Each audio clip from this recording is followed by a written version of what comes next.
This is the best way to play Soldier in Overwatch 2. Soldier is played for sprint and consistent output and damage thanks to his Biotic Field. I've always described Soldier as a hybrid between the traditional static hit scans like Cassidy and Ashe and the flankers like Tracer and Sombra. Your sprint gives you the mobility to take deeper angles that heroes like Cassidy just can't take, with your Biotic Field allowing you to stay on that angle for longer. Keep your range against heroes like Soldier and Cassidy, be disciplined with your corner usage, and track to the best of your ability. Soldier's weapon, the slowest firing hit scan gun, makes Soldier fire his rifle at 540 rounds per minute, dealing 18 damage per shot with 30 ammo and a bit of recoil. Your DPS is also decently high at 162 compared to Sojourn, whose DPS is 126, Ashe's DPS at 150 and Cassidy's DPS at 140. The most fundamental concept with Soldier is to typically maintain longer sightlines against most heroes. The reason for this is that your contemporaries often have big, consistent bursts of damage up close that you really just don't have. At close range, you lose to Cassidy due to his Magnade, and you also lose to a Sojourn sliding at you with a fully charged railgun for similar reasons. Hence why you need to be keeping a distance of at least 20 meters against those kind of heroes. Not to mention, Soldier got a notable recoil buff recently, allowing him to fight at longer ranges compared to Sojourn, who got a spread enough to a railgun, limiting her range options. Here's a good example of what I mean on Paraíso. If you aggress to try and get a deeper angle, your sightline is just too short that a Cassidy can just roll in with his Magnade and kill you. Heroes like Sojourn and Echo also have burst mobility options to escape these kind of scenarios too, but your sprint on Soldier isn't burst mobility unfortunately. Now against snipers, you want to maintain shorter sightlines, typically paired along with surgical angles, as I myself explained here from about 2 years ago. Especially against Widowmaker, he just has to play shorter sightlines and play like a flanker. And because you've got sprint, that's what's going to happen. But even if you stack down main, this is still a relatively long sightline for Widow to play. This is still relatively long sightlines for Widowmaker to play over here. And also, because you're not playing hard angles like this over here, you're going to be doing less damage. What sightlines do you have here? What damage are you putting onto core? You'd be putting more damage by playing in this turquoise building over here than you would be with a Matrix stacking down main. Here's another example on a Barney third point attack, where instead of playing long sightlines down main, you can flank around either to the left or right side, beaming down the enemy sniper. In my clip on Ivana, I did mention to play like Tracer 76, and I'll build on this more flanky playstyle in the latter section of the guides. On a mechanical level, trigger discipline, especially from longer ranges with the recoil change, is vital in terms of landing your shots and killing a squishy target in one clip, as Jane gives an example of here. Your trigger discipline. So you're firing and you're not on target here. And then you kind of get on target, but then you fall off target and you keep firing. And you're kind of pulling a Texas sharpshooter. You're drawing his outline, more or less. Spraying for as long as you can, but as soon as your crosshair falls off the target, stop firing until you can get it back on. In order to help your tracking, trigger discipline, and recoil management, I highly recommend IOStux's aim trainer, JPYHG, of which I definitely do not have a cameo in whatsoever. Soldier's first ability, a basic human function, makes Soldier move 50% faster. Thank you Overwatch devs, very creative. Starting off with a basic animation cancel, after firing a clip and needing to reload, Soldier can cancel the latter end of his reload animation by sprinting as soon as the ammo gets loaded into his gun. With sprint usage on a broader level, you should mainly use sprint to rotate into more aggressive positions quickly, as Jane details here. And you've got sprint, so you can actually do this. So there's this tower itself, and then the enemy, after having traded, and then your Reinhardt fed. So they're going here, and then you were over here, and then your team is moving in to meet them here. But if you, instead of kind of like meeting their attack here, push in behind them and like play a ring around the rosy, you pincer them. Their resources are going to be primarily focused in this direction, and they are going to use this corner right here for their protection. The Zarya is going to use that to ping pong with her bubbles.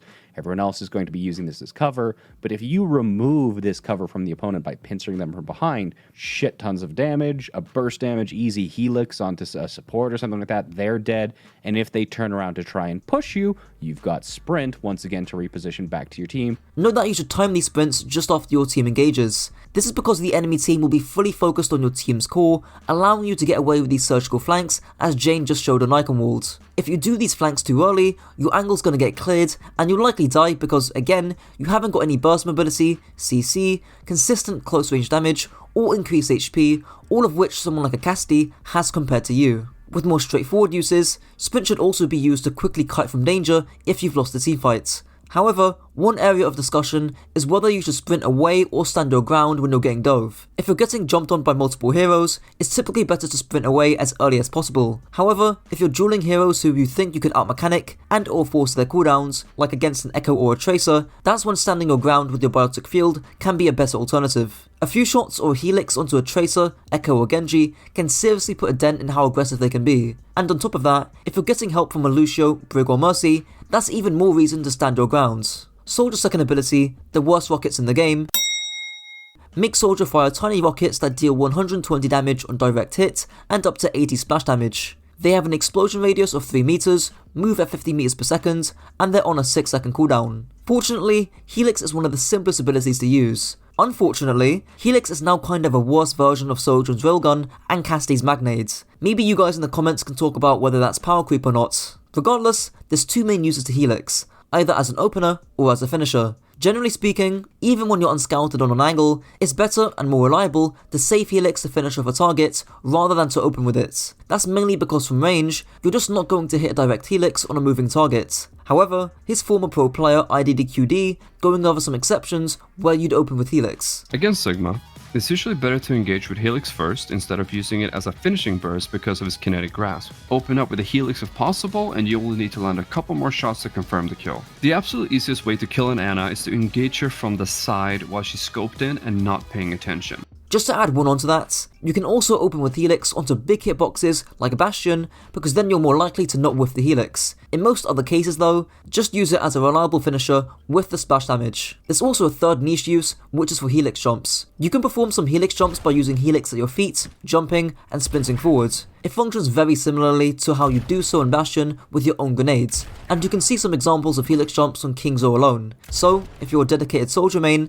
I recommend going through some maps and custom games to find these spots, which can be useful in order to set up some unexpected angles. Soldier's third ability, the Stationary Heal Orb, makes Soldier plant a Biotic Field dealing 35 healing per second over 5 seconds in a 4.5 meter radius paired with a 15-second cooldown. The general rule of thumb with Biotic Field is to use it after you finish your first peek and head back into cover, as you can see here. The main reason for this is that as soon as you peek an angle on full HP, enemies aren't going to be immediately shooting you, so some healing will go to waste. Of course, if you want to hard commit on this angle with Visor, where you haven't got the time to place down your field, then you'd put it down as soon as you peek. You also want to plant your heal station by a corner instead of doing it out in the open. The two reasons for doing this are admittedly very micro related, but it just encourages good corner discipline by not swinging out in the open, and it also gives you a tad more healing if you do decide to retreat from your angle. With broader uses, Biotic Field can also give you a slight edge in winning a duel, helping your team win map control. For example, on Route 66 second point attack, when fighting over the high ground coast side,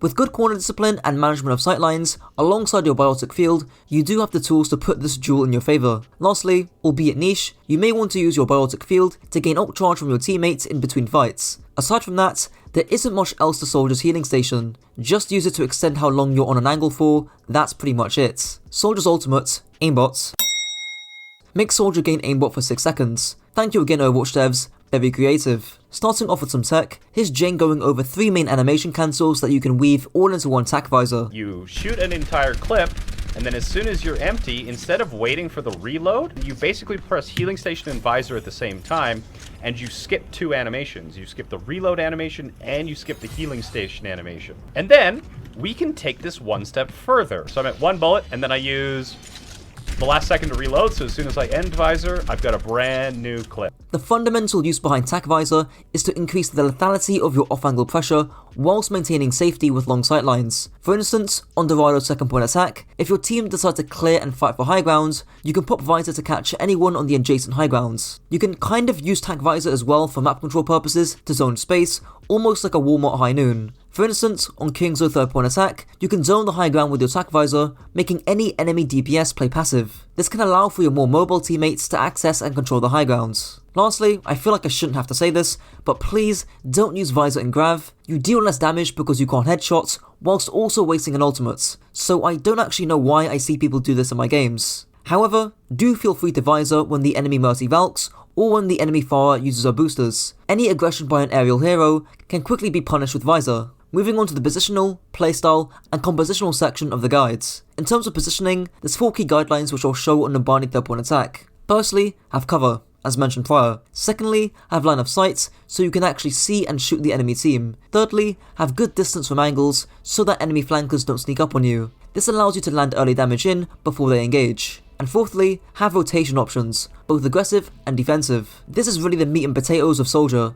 because it can provide you with an additional angle for when your team engages, allowing you to push up, or it can also give you a route of retreat if your team have lost the fight. And the reason why this is so important is that this is where your sprint comes in really useful, since you can rotate and reach these flanks faster than someone like a Cassidy. In more broadly comps, or comps that don't really have much range or mobility, you may want to take hard flanks that have long sightlines. On Lijiang Tower Gardens retake, you may want to split into the white room whilst your team fights on bridge. This long sightline makes it particularly taxing for heroes like Lucio and their other DPS to mark you, which gives you some safety. If the Reinhardt does decide to pin all the way to you, that also creates some space for your own team to cross the bridge. In Dive, likewise to almost every other DPS, you want to find a balance between playing split and playing stacked. Here's a clip from Sparlow that I also used on my Cassidy guides. You don't want to position on top of the team because it allows the enemy team to be able to dive you without taking damage, because there's only one LOS where you're actually putting damage. Like, we could draw a straight line of where this damage is coming from,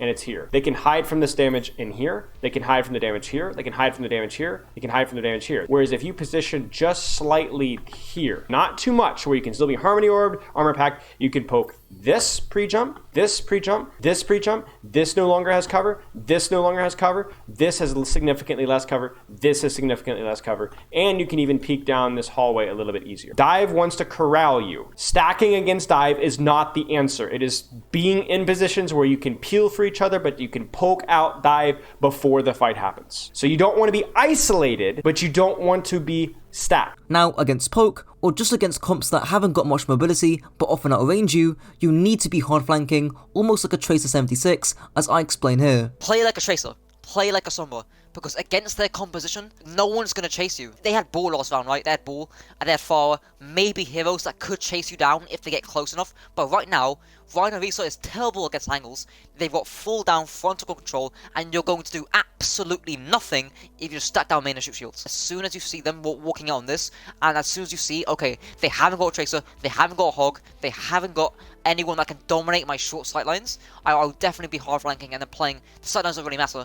It's just the ability to hard flank and make sure you're not spamming down shields. And also, time your hard flanks with when your core pushes in. In short, if teams aren't running heroes like Tracer, Sombra, Genji or Ball, you have a lot more freedom to hard flank and utilise that sprint to your heart's content. If you are playing against those kind of comps, keep the range and take soft off angles. And that's it for the guides. Don't forget to like, comment and subscribe. And if this video helped to raise your IQ, be sure to share it with your friends to also raise theirs. Until next time.